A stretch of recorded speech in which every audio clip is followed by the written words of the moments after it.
"I never want kids," he told his wife. She left, pregnant. 3 years later, he found her, with twins. Christian Blake had spent his entire life building walls that no one could climb. As the CEO of one of the largest medical tech firms in the country, he was the definition of composed, precise, and emotionally unreachable. Every decision he made was calculated, every word he spoke measured. He believed in control above all else, and that belief had made him unimaginably successful. He was admired by his peers, envied by competitors, and feared by anyone who dared to challenge him. What he wasn't, however, was open, especially when it came to love, vulnerability, or the idea of family. His wife, Olivia, had always seen beyond that carefully polished exterior. When they met, she was a rising PR consultant hired for a temporary project at his company. She didn't fall for his power or his wealth. What drew her in was the glimpses of something buried beneath the surface, a deep sadness, a longing he never spoke of. Against her better judgment, she fell for him quickly, and to her surprise, he let her in. At least, he let her in enough to believe it meant something. They married after just 6 months. The wedding was small, elegant, and free of the kind of drama Christian avoided like a disease. Olivia was glowing with hope, dreaming of a home filled with warmth, laughter, and eventually children. Christian never spoke about kids. He didn't shut the idea down at first, but he didn't embrace it either. Olivia assumed it was fear or uncertainty, something time and love would heal. She discovered she was pregnant on a rainy Monday morning, completely alone in the bathroom, holding a test in her shaking hands. The news was overwhelming, beautiful, terrifying, life-altering. Her first instinct was joy. Her second was fear. Not for herself, but for how Christian would react. She rehearsed 1,000 ways to tell him, imagined a dozen possible outcomes, but none of them prepared her for what he said one evening over dinner, before she had uttered a word. "I never want children," he said, without looking up from his plate. His voice was calm, his tone final. "I've seen what it does to people. The sacrifice. The chaos. I don't want that kind of life. Ever." Olivia felt the air leave her lungs. Her fork slipped from her hand and clattered against the plate. He didn't even flinch. The words hung between them like a curtain made of steel. She tried to speak, to argue, to find something to say that would bridge the space between her and the man she thought she knew. But nothing came. Her hands cradled her still flat belly under the table as her heart cracked quietly inside her chest. She didn't sleep that night. She stared at the ceiling in their pristine penthouse apartment, listening to the city outside, to the sound of her future collapsing. By dawn, she knew what she had to do. She wouldn't force him into fatherhood, wouldn't beg for love or fight for space in a life where she was clearly unwelcome now that the truth was in her heart. So the next morning, while he was at work, she packed a suitcase. She left behind the luxury, the silence, the cold marble of their shared world. She didn't leave a letter. She didn't send a message. She just vanished. She didn't know what the next chapter would look like, only that she wouldn't live in fear of someone else's rejection. She was carrying 2 lives inside her, twins, though she didn't know that yet, and they deserved a life where they were wanted. As she watched the skyline disappear from the back window of a cab heading out of the city, Olivia made a silent promise: even if she had to do it alone, her children would know love. And they would never hear the words, "I never want you," come from the lips of the person who was supposed to protect them most. Olivia didn't look back as the cab carried her away from the life she had once built with Christian. She pressed her forehead to the cool glass window, the pulse of the city fading behind her, replaced by open highways and a sky that seemed far too wide for her current state of mind. She didn't cry, not then. The grief sat in her chest like a stone, heavy and unmoving, but she had no energy left to weep. There was only one priority now: keeping herself and the child inside her safe. At least, that's what she believed until her first ultrasound a week later in a modest women's clinic on the outskirts of a quiet Oregon town. Twins. She stared at the screen in disbelief, the technician's gentle smile softening the blow of those two simple syllables. 2 heartbeats, strong and steady, thudded from the monitor like a song she hadn't expected to hear. Olivia's throat closed, and this time the tears did come. Not out of fear, not exactly. More out of awe, and the overwhelming realization that this journey would be even harder than she'd thought. But she wouldn't turn away. She wouldn't run. She rented a small cottage on the edge of town, not far from a nature preserve where the air always smelled like pine and wet earth. It was a fixer-upper, creaky floorboards, peeling paint, and a temperamental water heater, but it was hers. For the first time in years, she had a space that felt like it could become home. She picked up remote work in marketing and content writing, freelancing for small brands and local businesses. It wasn't glamorous, and the pay was far from what she was used to, but it kept her afloat. As her belly grew, so did her resilience. She decorated the nursery herself, painting the walls a soft sage green, sewing little curtains, and setting up 2 cribs side by side. Claire, her childhood best friend who had moved to the area a few years prior, showed up almost daily with groceries, advice, and open arms. Olivia hadn't told her everything, only that the father wasn't in the picture and that it was for the best. Claire didn't push for details.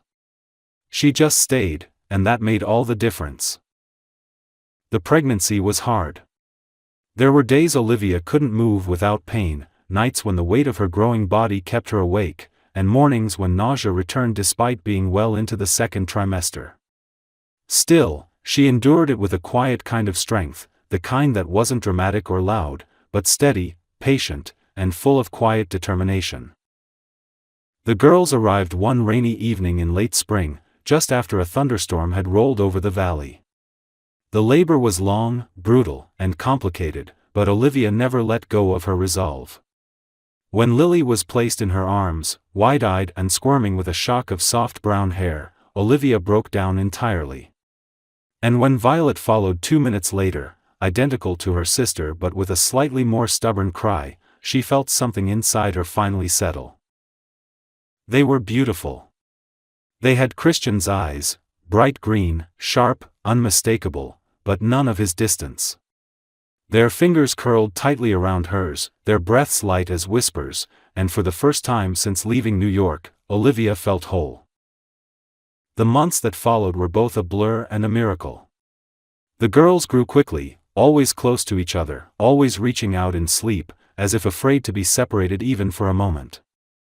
Olivia learned how to survive on 2 hours of sleep, how to balance one crying baby on her hip while feeding the other, how to function while exhausted, worried, and completely in love.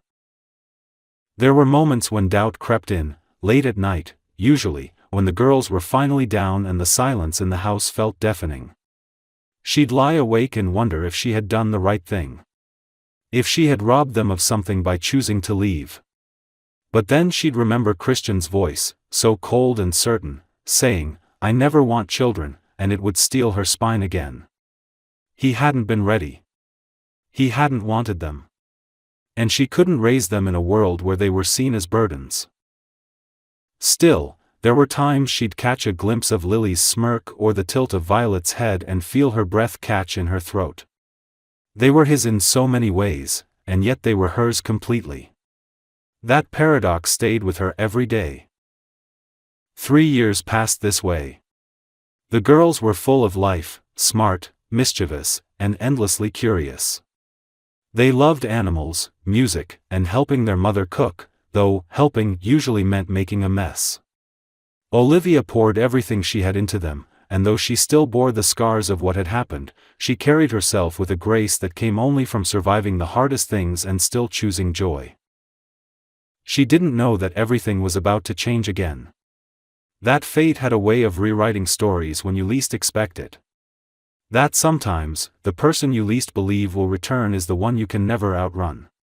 But for now, she let herself live in the moment, unaware that the man who had once said never was only days away from finding out exactly what he had walked away from. Christian sat at his desk overlooking the New York skyline, but the view that once filled him with pride now felt hollow. His days had grown monotonous, consumed by meetings, numbers, boardrooms, and awards that no longer brought him satisfaction. 3 years had passed since Olivia left, and though he never said it aloud, he had never truly stopped thinking about her. In the beginning, he was furious. She had vanished without a word, without a goodbye, leaving him to assume it was over because of his words. And maybe that was true. Maybe it was exactly because of what he'd said, or worse, what he hadn't. He had always been clear, or so he told himself. He didn't want children. He didn't want the chaos or loss of control. But in her silence, in her sudden absence, there had been something more. Something he hadn't been able to admit to anyone, not even to himself, that he missed her. That he had built his world so carefully to keep love out, and when it finally slipped through the cracks, he didn't know how to hold on to it. So he let her go without a fight, assuming she would come back, assuming she needed space. But space turned into weeks. Weeks turned into months. And she never returned. For years, he buried himself in work, convincing himself that success would dull the ache. He dated briefly, smart, ambitious women who understood his world, but none of them looked at him the way Olivia did. None of them made silence feel safe. With Olivia, even stillness had meaning. With everyone else, it was just empty. One evening, as he was leaving a charity gala he'd sponsored, he saw a woman in the crowd with long brown hair and a familiar posture. For a heartbeat, he thought it was her. His heart stuttered, unprepared for the flood of emotion that followed. It wasn't her, of course. But that single moment unraveled something inside him. That night, he poured himself a drink and stood at the edge of his apartment, staring at the skyline. The silence felt louder than ever. He thought of her laugh. The way she'd bite her lip when she was nervous. The way she'd close her eyes when she hugged him, like she wanted to remember every second. He thought of the things he'd never said. And then, for the first time, he wondered, what if she hadn't just left him? What if she'd left because of something more? A single sentence came back to him, "I never want children." He had said it so carelessly, not knowing what she carried inside her at that moment. A slow dread bloomed in his chest. He didn't know if it was too late. He didn't know if she had moved on, if she was somewhere married or far away or happy without him. But suddenly, he needed to know. He hired a private investigator, not the kind that left trails or asked questions. He wanted quiet, precise answers. It took less than 2 weeks. The first photos nearly knocked the breath out of him. Olivia in a small Oregon town, walking down a park path with 2 little girls, identical, both around 3 years old. They had brown hair like hers, but their eyes were unmistakably his. Green, bright, and wide with curiosity. One was laughing, the other pointing at a bird in the sky. Olivia was holding both their hands. Christian dropped the file onto the floor and sat back, stunned. He had children. Not just 1, 2. Twins. He stared at their faces, unable to look away. Emotions crashed over him all at once, shock, guilt, awe, fear, and something deeper. Regret. Regret that he hadn't asked. That he hadn't looked. That for 3 years, while he built empires, his daughters had been learning to walk, speak, laugh, and live without him. He booked a flight that night. No calls, no emails. Just a plane ticket, a suitcase, and the address that would bring him face to face with the life he had never expected to find. He didn't know what Olivia would say. He didn't know if the girls would even look at him. But none of that mattered anymore.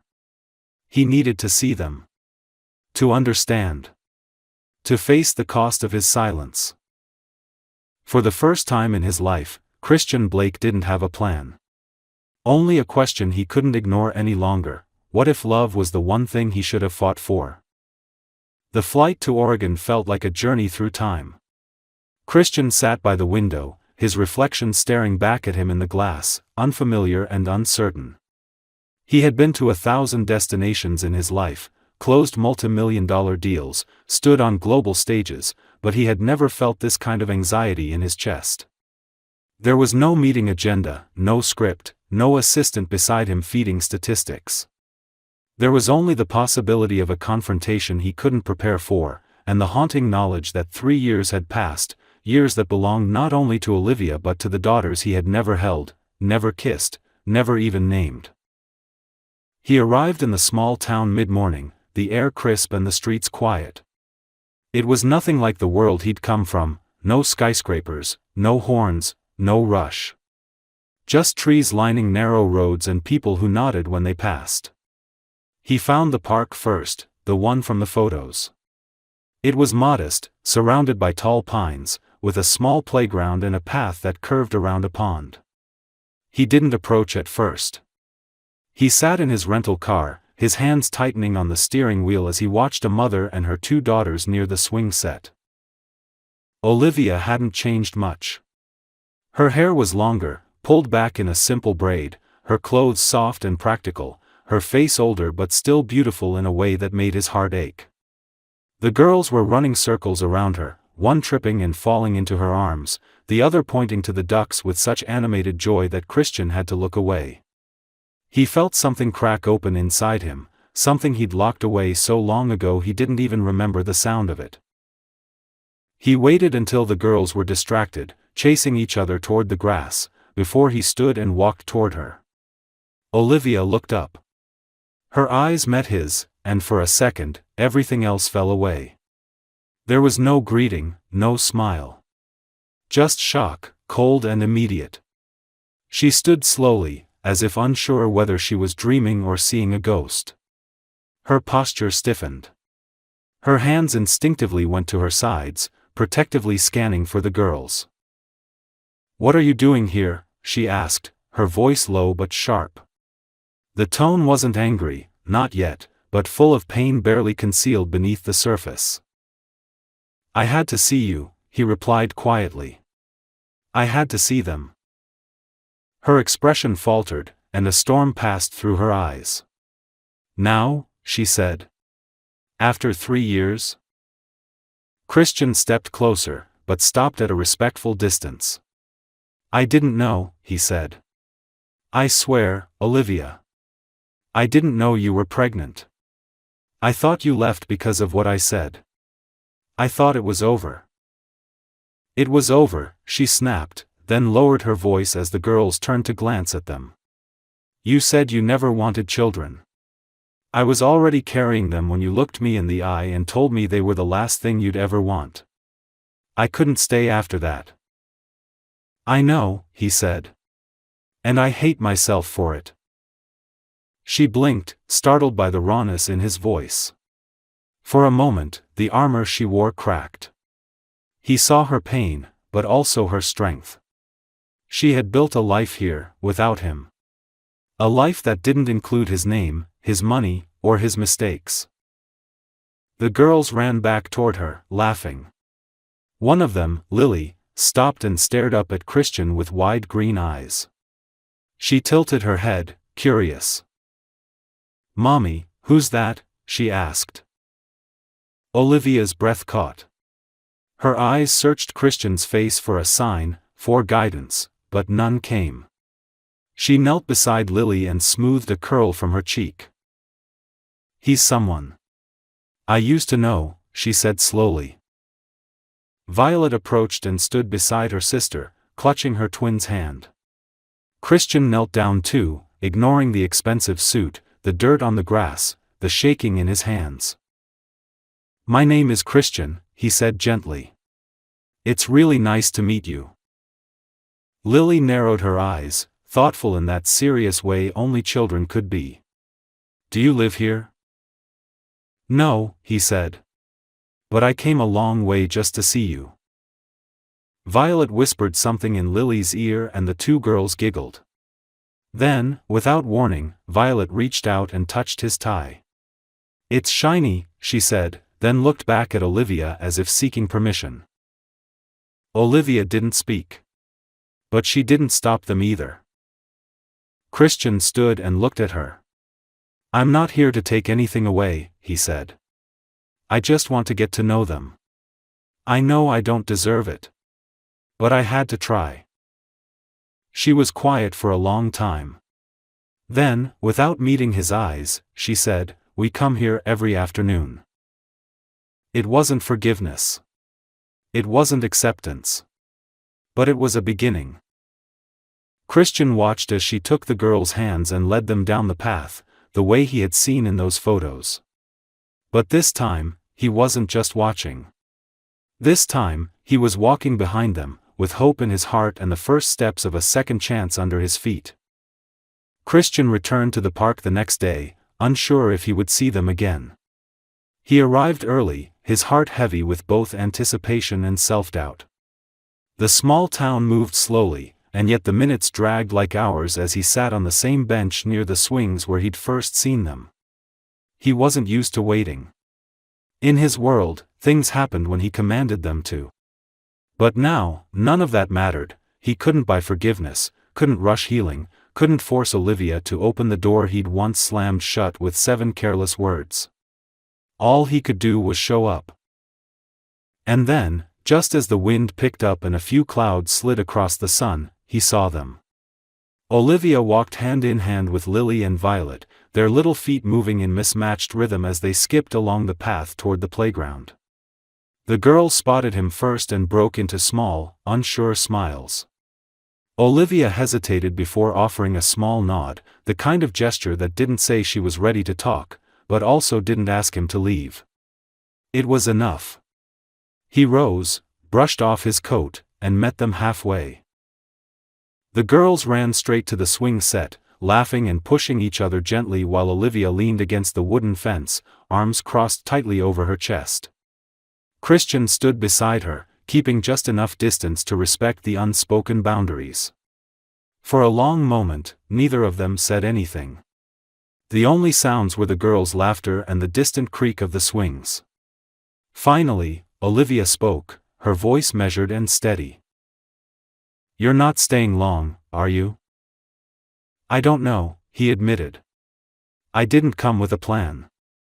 I just knew I couldn't live another day not knowing them, not knowing you're all right." She turned to him slowly, eyes unreadable. "We've been more than all right. We've been surviving." "I believe that," he said. "And I can see it. You're doing beautifully with them. I would never want to undo what you've built." "But you still want to be a part of it now?" she asked quietly. "After all this time?" Christian exhaled slowly. "Yes. Not to disrupt it. Not to rewrite it. I just want to belong to it, if there's space." Olivia looked back at the girls, her jaw tightening slightly. "They don't know who you are." "I know," he replied. "And I'm not asking you to explain it today. I'd like to earn it, whatever that looks like." She nodded, but her face was still a mask. Then, unexpectedly, she walked over to the bench and sat down. Christian followed, cautiously. For the first time in years, they sat side by side in silence that wasn't sharp or painful, just fragile. She began to tell him about the girls, not as a mother defending her decisions, but as someone who had spent 3 years documenting every moment in her heart. She told him how Lily had a stubborn streak a mile wide but cried during Disney movies, and how Violet was always the first to comfort her sister when she fell. She shared how they loved blueberries, hated nap time, and adored their preschool teacher, Miss Jordan. As she spoke, Christian listened as if her words were treasure. He clung to every detail, soaking in a world he never knew he'd been missing. Then the girls ran back to them, asking for snacks, which Olivia had packed in a tiny cooler shaped like a bumblebee. Without hesitation, she handed Christian one of the containers and let him pass it to Violet. The little girl accepted it without question, sitting at his feet and eating apple slices like she'd known him her whole life. It was the smallest moment, but for Christian, it was monumental. He looked down at Violet, then at Olivia, and felt something shift inside him, not guilt, not panic, but something slower and more powerful. It was the realization that he wanted to show up not just for a moment, but for every moment. That evening, after Olivia and the girls had gone home, Christian didn't return to his hotel. He drove aimlessly through the town for over an hour, watching the sun drop behind the hills, casting gold light across old barns and quiet streets. He stopped outside a small bookstore and sat in the car, overwhelmed. His life had been clean, structured, sterile, and it had left him empty. Here, in a town where nothing was perfect, where two little girls called out for their mother and shared apple slices without pretense, he had finally found something real. He knew this wasn't redemption, not yet. But it was a beginning. And for the first time in his adult life, Christian Blake wanted to be part of something messy, complicated, and true. Not as a guest, but as a father. As the man he should have been from the very start. The following week unfolded in quiet steps. Christian kept showing up, not in grand gestures or dramatic apologies, but through consistency, presence, and humility. He arrived at the park every day, always early, always waiting. Some afternoons, he brought small picture books or puzzles tucked under his arm, unsure whether the girls would accept them. To his relief, they often did. Lily had taken a particular interest in sitting beside him while he read, occasionally interrupting to ask impossible questions, like why the clouds moved or where birds went at night. Violet, more cautious at first, began mimicking her sister's trust little by little, until eventually she asked if he knew how to draw ponies. He didn't, but he tried. Olivia watched it all unfold from a distance. She stayed on the bench, sometimes joining them, sometimes staying back with a book in her lap and her eyes carefully trained on the three of them. Christian never pressured her. He knew the more he tried to force his way in, the more likely she would close the door again. Instead, he learned the rhythms of their world, how Violet preferred her juice with no ice, how Lily loved to wear mismatched socks on purpose, how Olivia hummed when she pushed the swings, even when she didn't realize it. By the end of the second week, Olivia invited him to walk them home. It was a quiet stroll along a tree-lined path, the girls skipping ahead with laughter trailing behind them like ribbons. Olivia didn't say much, but the invitation itself was monumental. As they neared the small cottage, Christian noticed the garden blooming in the front, lavender, rosemary, wild daisies tangled together. It was beautiful, modest, and full of life. Nothing like the cold, sleek spaces he had built for himself. When she opened the gate, she turned to him and said, "They can't know yet." "Not until I'm sure." He nodded. "I'm not asking for anything except the chance to prove I can be someone worth their trust." Inside the house, everything spoke of love and effort. There were handmade drawings taped to the fridge, small shoes lined up by the door, and a soft scent of vanilla and old wood. The girls immediately ran to the living room, pulling out blocks and dolls. Olivia offered Christian a glass of water and sat across from him at the kitchen table. The distance between them was smaller now, but the weight of unspoken years still hung in the air. She broke the silence first. "You said you didn't want children. I know you regret that, but I need to understand something. Was it fear? Or was it truly who you were?" Christian leaned forward, resting his hands on the table. "I was afraid of becoming my father," he said quietly. He was cold. He saw me as an obligation. I thought if I had children, I would repeat that. I convinced myself it was safer for everyone if I never became a father at all. Olivia listened, her expression unreadable. He continued. "But I was wrong. I thought I could live without love, without mess, without risk. I built my whole life around control. And in the end, I lost everything that ever really mattered." She looked down at her hands, fingers curled slightly against the wood. "You lost me," she said. "And for 3 years, you lost them." "I know," he whispered. "And I don't expect forgiveness. But if there's a way to be part of their lives, even just a little, I will take whatever you're willing to give." A quiet settled between them, not tense, but reflective. Olivia finally nodded, not as a promise, but as acknowledgement. She stood and walked to the living room, where the girls were arguing about whose stuffed animal would win a race. Without a word, she turned back and gestured for Christian to join them. He did. He sat cross-legged on the floor beside them, letting the girls thrust tiny plush toys into his hands and assign him rules to a game he didn't understand.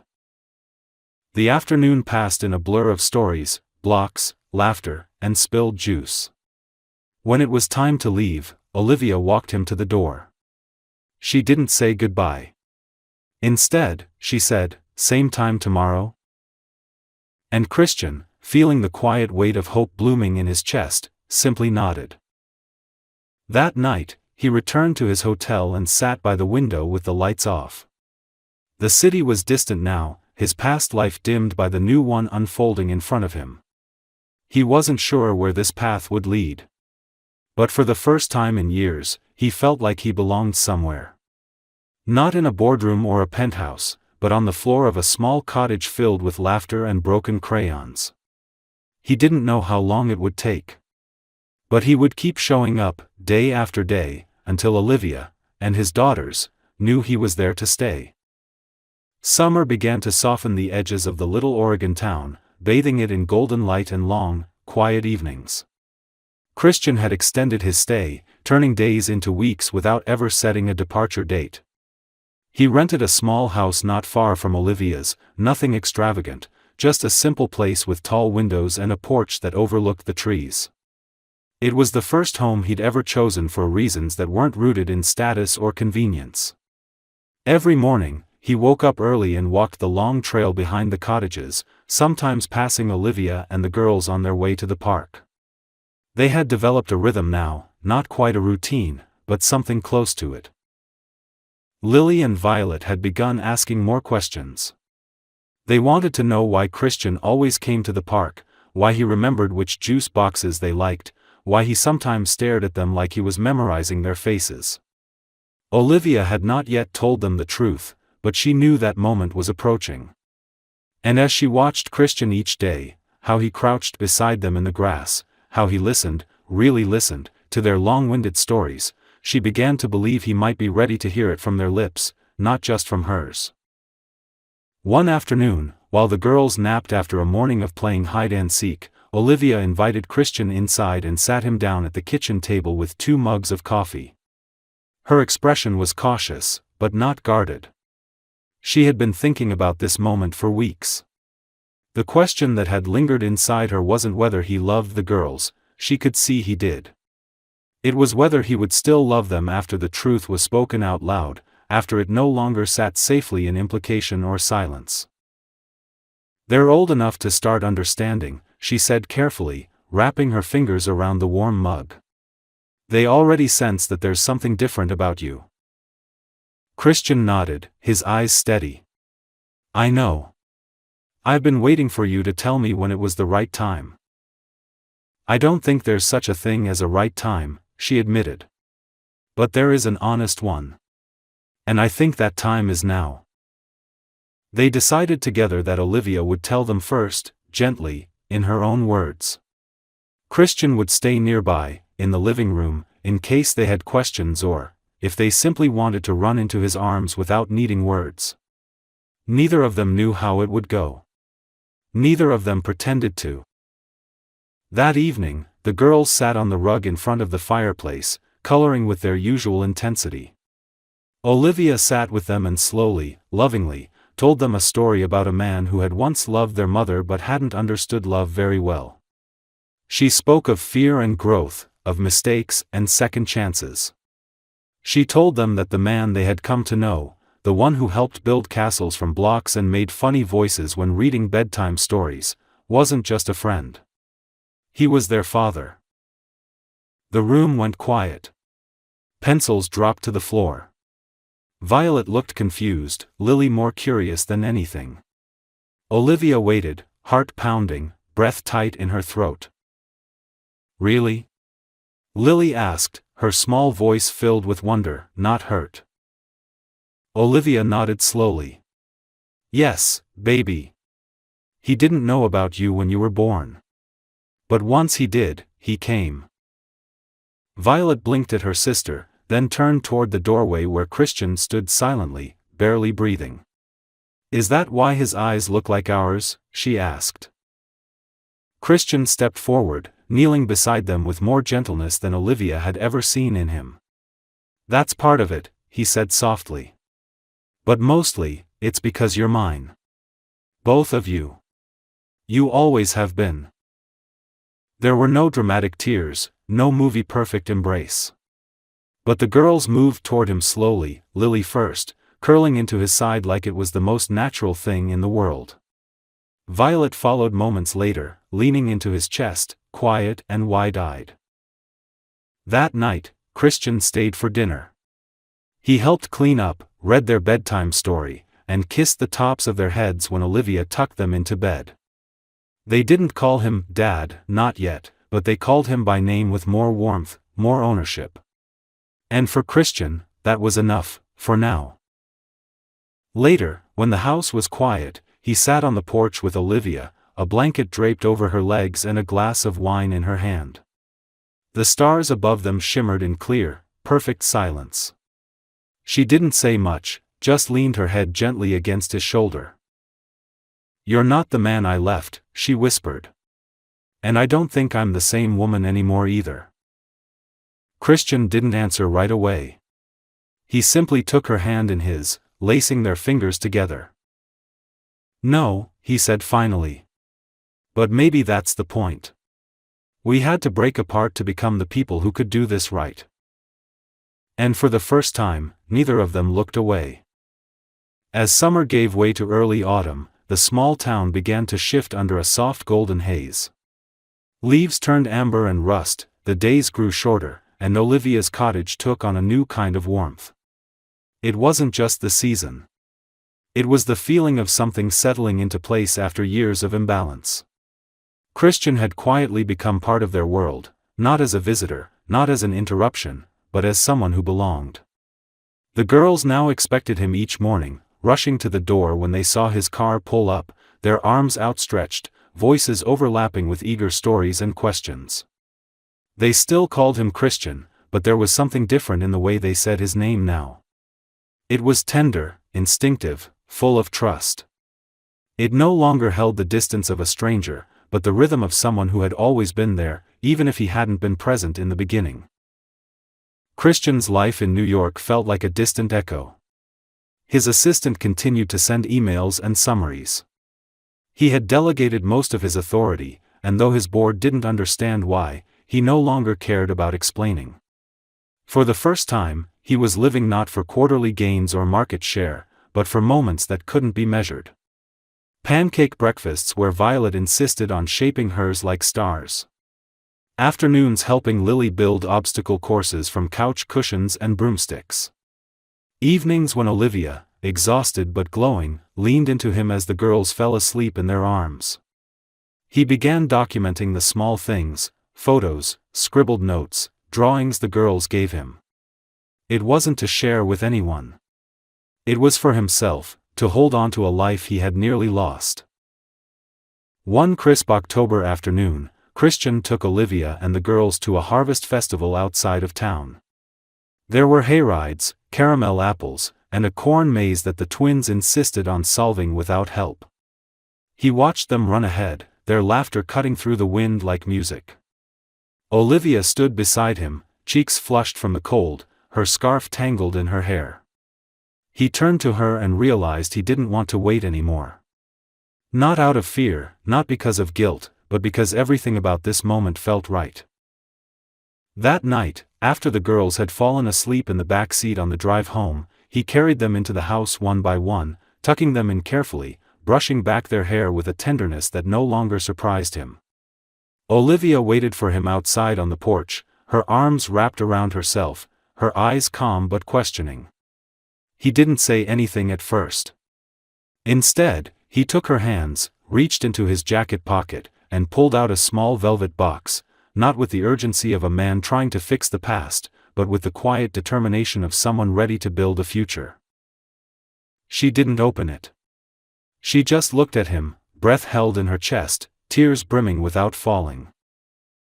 "I'm not asking for yesterday back," he said. "I'm asking for tomorrow.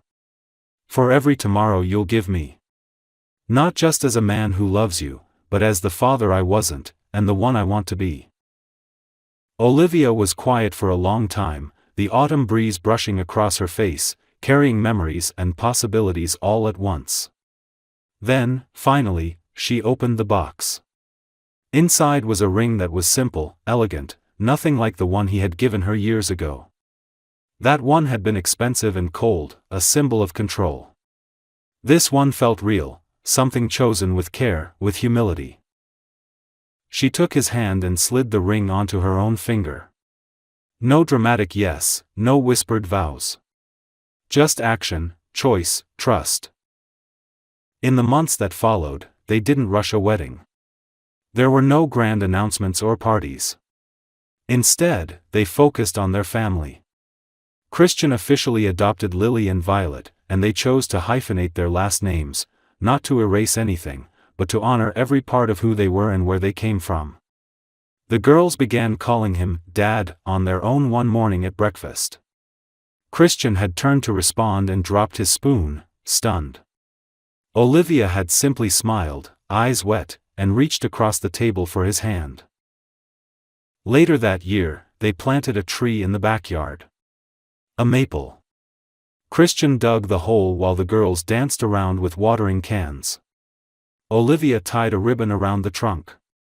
It was their symbol, of growth, of seasons, of change that took root slowly but with deep, quiet strength. And every year after, as the leaves turned red and gold again, they celebrated not the moment they had met, or the moment they had fallen apart, but the moment they had all found their way back. A second beginning. A life earned, not given. A family, not in spite of what had been lost, but because of what they had chosen to build. Together. As the author, I see the ending of this story not as a perfect resolution, but as a deeply earned one. It's a story about the cost of silence, the weight of regret, and the strength it takes to grow beyond your past. Christian's journey wasn't just about becoming a father, it was about unlearning fear, choosing vulnerability, and finally understanding what love really requires. Olivia's strength carried the heart of this family through its hardest years, and her decision to forgive wasn't a weakness, but a quiet act of bravery. What moves me most is that nothing about their reunion was easy. It wasn't a fairy tale where pain is erased by a single apology. Instead, it was a slow rebuilding, moment by moment, choice by choice. The girls didn't know they were healing a man who never thought he deserved a second chance, but they did. In the end, this story reminds us that sometimes the most powerful kind of love is the one that shows up late, but stays.